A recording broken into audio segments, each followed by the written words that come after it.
I wanted to start off up north a little bit. My friend from North Dakota, Kevin Cramer, is here, and we've talked about this issue, and I'm glad he's joined me here tonight, because one of the things we talked about, Kevin, as we came on the floor, you said, you know, it's just about fairness. Mm-hmm. And I think that's a great way to put it. It's just about fairness. So I'd be happy to yield to the gentleman to talk about this. I thank the gentleman, my friend from Georgia, and others who have carried the ball on this issue for some time.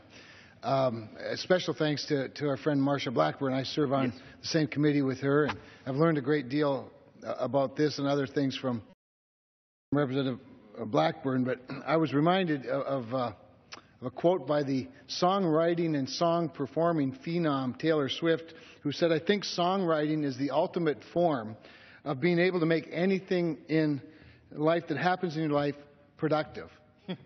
And certainly, you know, making whatever happens in your life, whether sad or glorious, joyful or heavy, you can write a song and it can be productive, but that doesn't mean it's profitable. And if something's not profitable, the productivity of it will certainly wane over time.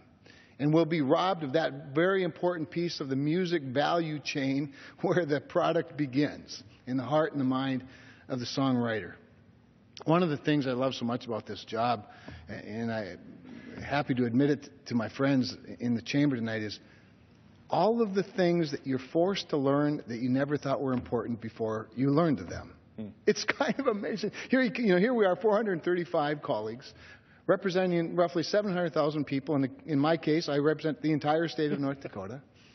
And we think about things like agriculture and coal and oil. We think about things like highway bills. But we don't necessarily think a lot about songwriting. We think a lot about markets. We think a lot about fairness. We think a lot about regulation. I was a regulator for nearly 10 years before becoming a member of Congress. And I regulated at monopoly industries, and I was a rate regulator. But when I was a rate regulator setting the rates for electricity rates or natural gas, I had a lot of tools at my disposal, not the least of which is all of the evidence that the record could be filled with. And in some cases, it was piles of evidence and lots of testimony. Everything was on the record. It's how you make good decisions.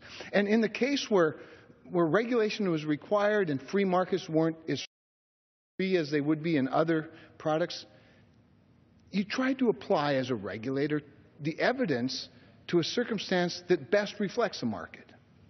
And tonight we're talking about something where the heavy hand, I appreciate Representative Collins' illustration of the thumb on the scale, the government's thumb on the scale, where there's been a gross inequity, a gross injustice, where technology has certainly flourished. Innovation has flourished to the point where the opportunity to distribute and to enjoy music is unlike any other time. But the songwriter's been left out of the innovation piece of it. They've been really biased against them.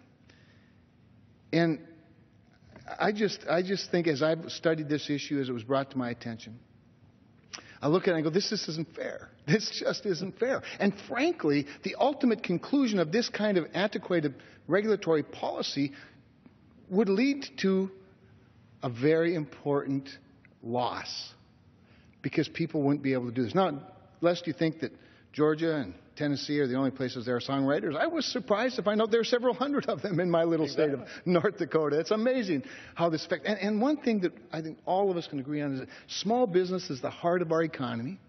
And there is no smaller business than the single genius that writes music, right? That's the smallest of small businesses. And we ought to get the government, to the degree we can, out of the way, but to the degree it requires. And we understand it does require regulation. I mean, we are talking about copyright. We are talking about things like broadcasting. We are talking about things that are under the jurisdiction, legitimate jurisdiction of the federal government. But we ought to at least be fair in how we do it, and we ought to be modern in how we carry it out. So in addition to my friends, Representative Collins and Representative Blackburn and others who have taught me so much about this important issue, I also want to thank a new friend who approached me at a concert that I because I love him so much and love his music. I've loved it for decades. And it's an important, I think, an important lesson of advocacy and the importance of stick-to-itiveness. I had the opportunity to meet B.J. Thomas, a hero of mine growing up. Yep. And you know what he did with the time that we had together? He advocated not on his own behalf, but on behalf of his friends, who provided the fuel for his success with a heavy heart based on the fact that his friends weren't treated as fairly and as equitably as he has been as a performer.